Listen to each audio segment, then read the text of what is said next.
कार्यकर्ताओं की बैठक ली है, उसका उद्देश्य क्या था? क्या कार्यकर्ताओं को संदेश दिया गया? क्या उम्मीद लगाई जा रही है? कितने कार्यकर्ता बानसूर से और कोटपुतली बहरौल जिले से उस रैली में शामिल हुए?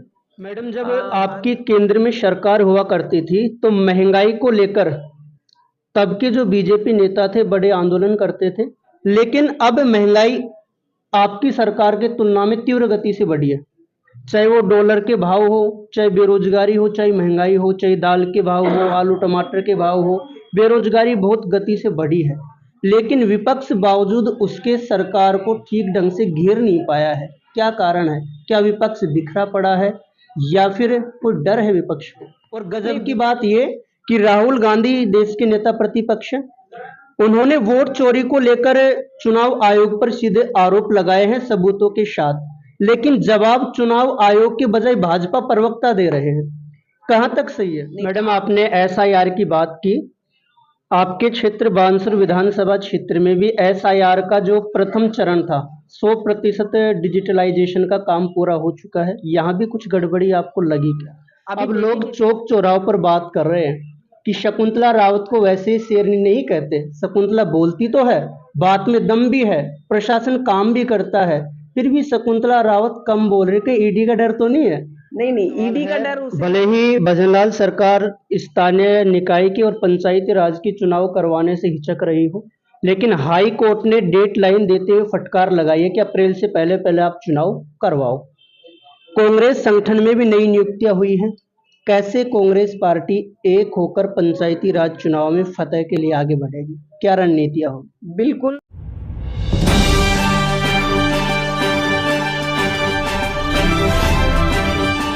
नमस्कार। आज बानसूर विधानसभा क्षेत्र में कांग्रेस कार्यकर्ताओं की बैठक आयोजित की गई है। हमारे साथ बातचीत करने के लिए पूर्व उद्योग मंत्री शकुंतला रावत जी हैं। सबसे पहले तो मैडम स्वागत है आपका।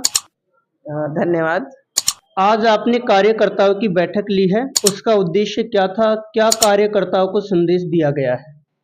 आज की मीटिंग का उद्देश्य यही था, जो हमारे बानसूर विधानसभा क्षेत्र के पीसीसी की ओर से प्रभारी है श्री राम जी गुजर, और पूरे मंडल अध्यक्ष हमारे यहाँ पर आए, दोनों ब्लॉक अध्यक्ष आए, और कुछ हमने कार्यकर्ता बुलाए थे, क्योंकि ये मीटिंग शॉर्ट में रखी हमने कि जो 14 तारीख को दिल्ली में रैली होने जा रही है, वोट चोर गद्दी छोड़ वाली, उसके विषय को लेकर के हमने आज बानसूर विधानसभा क्षेत्र के दोनों ब्लॉकों की, नारायणपुर और बानसूर दोनों ब्लॉक की मीटिंग करी, जिससे कि हम कार्यकर्ताओं को सभी को बुला करके ये संदेश दिया कि अपने यहाँ से ज्यादा हमारे कांग्रेस के कार्यकर्ता जाने चाहिए, जो कि भारत सरकार को जगाने का काम करेंगे। सम्माननीय राहुल गांधी जी ने जो ये एक मुद्दा उठा रखा है, वोट चोर गद्दी छोड़ वाला, इसके लिए महारैली दिल्ली में आयोजित की जा रही है पूरे भारत देश की, कि किस तरीके से भारत सरकार, जो बीजेपी की सरकार है, वो किस तरीके से एसआईआर का बहाना लेकर के और किस तरह से वोटों की चोरी कर रहे हैं, जो जेन्युइन वोट है उनको काटने का काम किया जा रहा है, फर्जी वोट का। तो ये इन चीजों को लेकर के हमारी 14 तारीख को महारैली होने जा रही है, उसी के विषय को लेकर के वोट चोर गद्दी छोड़ को आज सम्माननीय प्रदेश अध्यक्ष गोविंद सिंह डोटासरा जी के निर्देशानुसार हमारे दोनों ब्लॉक की, नारायणपुर बानसूर की, बानसूर रामबाग में मीटिंग रखी। मैडम, क्या उम्मीद लगाई जा रही है? कितने कार्यकर्ता बानसूर से और कोटपुतली बहरौल जिले से उस रैली में शामिल हुए? बानसूर विधानसभा क्षेत्र से भी, और अगर पूरा हमारा बहरौल, विराटनगर और कोटपुतली, हमारी चारों विधानसभा क्षेत्र से अगर देखा जाए तो सबसे ज्यादा यहाँ से हमारे कार्यकर्ता जाएंगे, हजारों की संख्या में जाएंगे। और हमेशा से भी जब भी कोई रैली दिल्ली में होती है, बीजेपी की इस फेलियर सरकार को जगाने का काम करते हैं, तो हमारे यहाँ से जिले से सबसे ज्यादा कार्यकर्ता जाएंगे। कल कांग्रेस के नवनियुक्त जिला अध्यक्ष का शपथ ग्रहण समारोह भी है। क्या उस समारोह को लेकर आप कहना चाहेंगे? कैसे इस नया जिला अध्यक्ष से और नई जो कार्यकारिणी का गठन होगा उससे जिले में कांग्रेस मजबूत है? बिल्कुल, हमारे चारों विधानसभा जो क्षेत्र हैं उनका, हमारा कोटपुतली जिला जो नया जिला बना है, कांग्रेस पार्टी की सरकार ने बनाया, उस जिले के नए जिलाध्यक्ष बने सम्माननीय इंदिराज जी गुजर, और पूरे हमारे चारों यहाँ से जो भी ब्लॉक अध्यक्ष बनेंगे, पूरी कार्यकारिणी बनेगी, और आप देखेंगे कि चारों विधानसभाओं में एक कांग्रेस नए रूप में खड़ा होगी, और खड़े होकर के चारों विधानसभा हम जीत के आएंगे।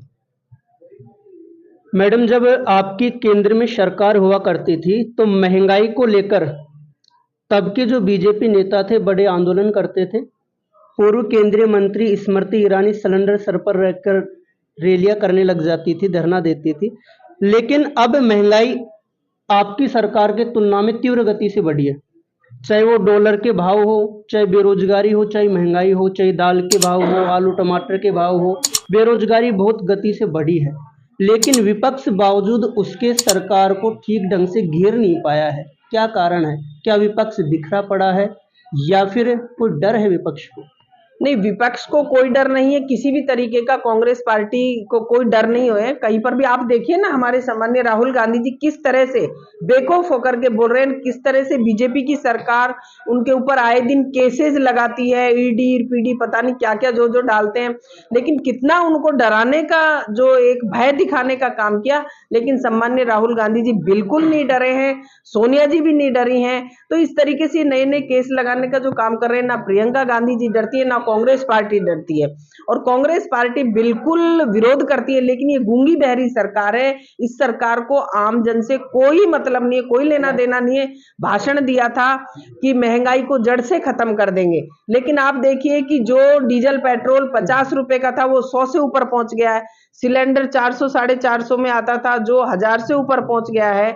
तो ये कथनी और करनी में जो अंतर है, सिर्फ और सिर्फ बीजेपी की सरकार को झूठे वादे करना, झूठे भाषण देना, जनता को धर्म के नाम पे बरगलाने का काम करते हैं, धरातल पे काम करने का कोई काम नहीं करते हैं। आप देखिए, किसान की आय दुगनी करेंगे ये देश के शीर्ष नेतृत्व ने भाषण दिया था। और आप सोचिए कि आज किसान कितना दुखी है कि प्याज, टमाटर, गाजर किस तरह से किस रेट में बिक रहे हैं, और किस तरह सोना चांदी के भाव बढ़ा दिए हैं। अरे भाई, बढ़ाने थे, अगर किसान की आय दुगनी करनी थी तो प्याज के भाव बढ़ाते, टमाटर के भाव बढ़ाते, सब्जी के भाव बढ़ाते, तो एक आम व्यक्ति किसान को एक फायदा मिलता। अब आम व्यक्ति तो बेचारा सोना चांदी का जेवर ही नहीं खरीद सकता है। तो ये देश की सरकार और राजस्थान की सरकार फेलियर सरकार है और गूंगी बहरी सरकार है। इसी को जगाने के लिए कांग्रेस पार्टी बिल्कुल निडरता के साथ आए दिन रैली भी करती है, धरना भी देते हैं, प्रदर्शन भी करते हैं, लेकिन ये गूंगी बहरी सरकार को सुनने का काम नहीं है। पहले मैडम, विपक्ष और पत्रकार दोनों सरकार को घेरते थे, सरकार से सवाल पूछते थे। लेकिन अब इन 10 सालों में एक जो मुख्य बात मीडिया के नजरिए में बदलाव आया है, जो मुख्य धारा का मीडिया है, स्थानीय पत्रकार फिर भी अपना काम कर रहे हैं। वो भी सरकार के बजाय विपक्ष से ही सवाल पूछ रहे हैं। और गजब की बात ये कि राहुल गांधी देश के नेता प्रतिपक्ष हैं। उन्होंने वोट चोरी को लेकर चुनाव आयोग पर सीधे आरोप लगाए हैं सबूतों के साथ, लेकिन जवाब चुनाव आयोग के बजाय भाजपा प्रवक्ता दे रहे हैं। कहां तक सही है? नहीं, आप देखेंगे कि जब से बीजेपी की सरकार देश में आई है और प्रदेश में आई है, पहले हमेशा से कोई भी सरकारें रहा करती थी तो विपक्ष सरकार को जगाने का काम करता था, कोई गलती करती थी उसके लिए जागरूक करने का काम करता था। और विपक्ष जो है वो भी भारत देश का ही है, वो भी अपने ही लोग हैं, अपने ही भारत माता के हैं। तो जो भी विपक्ष बात कहता था उसमें दम होता था और सरकारें उस काम को करती थी। विपक्ष की बात सुनकर के कोई प्रश्न उठाता तो उसको करती थी। अब आप देख रहे हैं कि चाहे लोकसभा हो चाहे विधानसभा हो, वहां पर क्या होता है, वो काम के लिए अगर कोई प्रश्न लगाता है कि भाई मेरे विधानसभा क्षेत्र में अमुक काम होना चाहिए, नहीं, वो कहेंगे तुम्हारी सरकार ने ये किया, हमारी सरकार ने ये किया। उनके पास सिर्फ भाषण के अलावा कुछ नहीं है। और जो अभी जो सरकारें हैं उनको कोई सरकार से लेना देना नहीं। अगर कोई भी व्यक्ति, कोई पत्रकार बंधु बोलता है, कोई नेता बोलता है, तो वो उसे डराने का देशद्रोही का नाम दे देते हैं कि ये तो राष्ट्र के खिलाफ बोल रहे हैं, ये तो देशद्रोही है। तो ये इस तरीके की बातें बोलना ये सरकार का काम है। और इनके नेताओं को, बीजेपी के जो नेता हैं उनका भी यही काम है। अगर कोई व्यक्ति सही बात बोल रहा है, कोई पत्रकार बंधु ने अगर सही खबर लिख दी बीजेपी के खिलाफ, तो वो उसके खिलाफ कार्रवाई करेंगे। या कोई नेता बोलता है उसको दबाव में देते हैं। लेकिन ऐसा कांग्रेस पार्टी के हमारे नेता डरने वाले नहीं। प्रदेश अध्यक्ष जी के ईडी आई थी, क्या फर्क पड़ा, कोई डरे नहीं। लेकिन हम लोग डरने वाले इनसे नहीं है। मैडम, आपने एसआईआर की बात की, आपके क्षेत्र बानसूर विधानसभा क्षेत्र में भी एसआईआर का जो प्रथम चरण था 100% डिजिटलाइजेशन का काम पूरा हो चुका है। यहाँ भी कुछ गड़बड़ी आपको लगी क्या? अभी देखेंगे, लिस्ट जब आएगी, फाइनल होकर के लिस्ट आएगी तो उसमें चेक करेंगे, अगर ऐसा कुछ होता है तो उसको सही कराएंगे, सही नहीं करेंगे तो इनके खिलाफ कार्रवाई करेंगे। एक और सवाल मैडम, जब हम पिछली दफा बात कर रहे थे तो आपने कानून व्यवस्था को लेकर वर्तमान विधायक को और सरकार को घेरा था। उसी दिन पुलिस ने बड़ी कार्रवाई करते हुए जो बिलाली माता मंदिर में चोरी हुई थी उसके आरोपी को पकड़ा और उसी दिन एक फायरिंग की घटना भी हुई। ठीक बाद पुलिस ने फायरिंग के जो आरोपी थे उनको भी पकड़ लिया। अब लोग चौक चौराहों पर बात कर रहे हैं कि शकुंतला रावत को वैसे ही शेरनी नहीं कहते। शकुंतला बोलती तो है, बात में दम भी है, प्रशासन काम भी करता है, फिर भी शकुंतला रावत कम बोल रही कि ईडी का डर तो नहीं है? नहीं नहीं, ईडी का डर उसे लगे जो कुछ करे, हमारे को कोई ईडी वीडी का डर नहीं है। ईडी को आए तो आए, उसको क्या फर्क पड़ रहा है, हमारे कोई ईडी का कोई किसी तरीके का, बीजेपी से हम डरने वाले नहीं है। और जो सरकार के खिलाफ जब हमें बोलना होता है तो हम बिल्कुल एकदम मैदान में आकर के बोलते हैं, ऐसा कोई डर वर नहीं है, क्योंकि सरकार की जो नीति और रीति है इसका कोई विजन नहीं है। बीजेपी की सरकार राजस्थान की है, इसकी कोई विजन नहीं है। मैं आपके माध्यम से पहले भी बोला था कि भाई सरकार जगे, और जो हमारी जमीन आवंटित है बस डिपो की, तो जमीन तो आवंटित हो गई है, जैसे आईटीआई कॉलेज के भी दीवार हो गई है, कॉलेज बन गए, सब कुछ हो गया, बिल्डिंगें बन गई, तो वो जो काम अधूरे हैं उन्हें ही पूरा कर लें, नया नहीं करें, तो कम से कम जो हमारे काम अधूरे हैं उन्हें पूरा करें। और कस्बे की, जैसे भाई मेरे को लगता नहीं है कि 2 साल में कोई इस तरीके की कस्बे की मांग उठाई हो, पर आपके माध्यम से मैं कस्बे के लिए भी ये मांग करना चाहूंगी कि जितनी भी ऊपर से ये लाइटें जा रही हैं इनको अंडरग्राउंड करवाएं। और हमारी जो पानी का जो पहले स्वीकृति जारी हुई थी कांग्रेस पार्टी की सरकार में पूरे कस्बे के लिए, बानसूर के लिए, पानी के लिए, तो उसको भी काम को जारी करवाएं, वो कि पाइपलाइन डले, नई पाइपलाइन डले, बहुत पुरानी हो गई है, तो उसका काम को पूरा कराएं। और नारायणपुर और बानसूर, हरसोरा, कराड़ा, रामपुर, ऐसे चतरपुरा, जितने भी हमारे जो कस्बे हैं उनके लाइनों का अंडरग्राउंड होना चाहिए भाई, और ज्यादा नहीं तो ये काम तो करें। तो सरकार क्या कर रही है, तो ये करवाना चाहिए ऐसे काम। मैडम मेरा अंतिम सवाल है, भले ही भजनलाल सरकार स्थानीय निकाय की और पंचायती राज की चुनाव करवाने से हिचक रही हो, लेकिन हाई कोर्ट ने डेट लाइन देते हुए फटकार लगाई है कि अप्रैल से पहले पहले आप चुनाव करवाओ।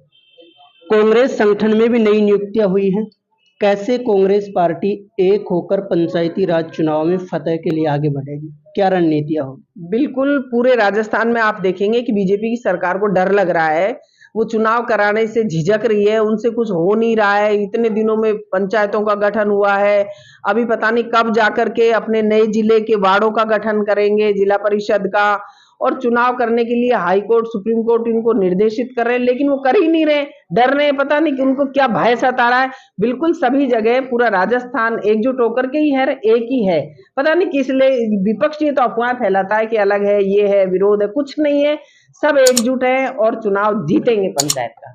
तो ये थी हमारे साथ पूर्व उद्योग मंत्री शकुंतला रावत, जिन्होंने तमाम राजनीतिक परिदृश्य को लेकर अपनी बात बेबाकी के साथ रखी है। आप देख रहे हैं वॉइस ऑफ कोटपुतली, मैं आपके साथ कुमार अंकेश। अगर अभी तक आपने चैनल को सब्सक्राइब नहीं किया है तो चैनल को लाइक, शेयर व सब्सक्राइब अवश्य करें। जिले की तमाम छोटी बड़ी खबरों को जानने के लिए बने रहे वॉइस ऑफ कोटपुतली के साथ। बालाजी फिनसर्व, जहां मिलती है आपको वाहन बीमा, स्वास्थ्य बीमा, म्यूचुअल फंड, जीवन बीमा, फाइनेंस, साधारण बीमे की सभी सुविधाएं। कार्यालय बानसूर महाविद्यालय के पास, बाईपास रोड, बानसूर। मुख्य कार्यालय लालकोठी, कोटपुतली। अधिक जानकारी के लिए संपर्क करें 8302367656।